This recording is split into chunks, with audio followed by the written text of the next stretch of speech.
uNkulunkulu akakulonde usise kama kupastor we-channel Flick. Okubalulekile kufanele sicela kona kukodwa ukuthi-ke uma ungumlandeli we-channel le namba ungayisebenzisa kusongonaniseni lika-5 ntambama kuphela.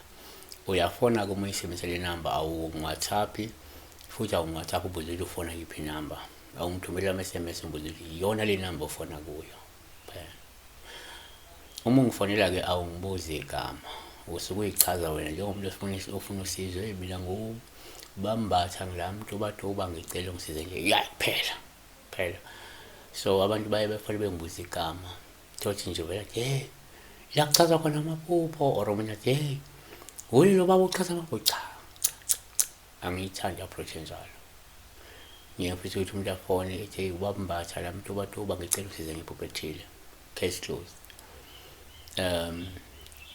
Sibheka la orithabile ukuthi molo phasa ngikupheke ngidlula ke bridge ngase ngibona ke inyoka egrey. Silibhekile ke iphupho since il video la khona umuntu eweli bloho but ngifuna sifocus kwinyoka egrey. Number 1 ngokujwayelekile ubopha inyoka egrey kuphawu olubi uma udibana nayo olungakhomba ukuthi ngenzeka kunesitha noma kunomuntu okunyonyobelayo, kunomuntu okulalela unyendle, kunomuntu obophela amanqine enyathi.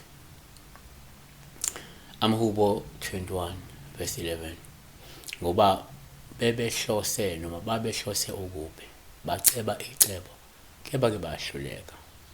2 ngokwesintu uma uphinyoka egrey uphawu oluhle uma udibana nayo lungakhomba ukuthi ngenzeka kunedlozi noma kunesidalwa esikuvakashelayo noma kade sikuvakashela noma ke esikuhlangabezayo uma nguniya manje umuntu omatasatasa nokulungisa izinto zikamoya noma into ethinta umsamo. 3 kuyenzeka ngokwesintu futhi uma uphinyoka egrey kube uphawu olungeluhle uma udibana nayo ngoba lungakhomba ukuthi kungenzeka kunesidalwa esisazulazula noma esizulazulayo ngaphandle singangenile ekhaya yabo. Siyabonga kakhulu esibheka into egrey the grey inyoka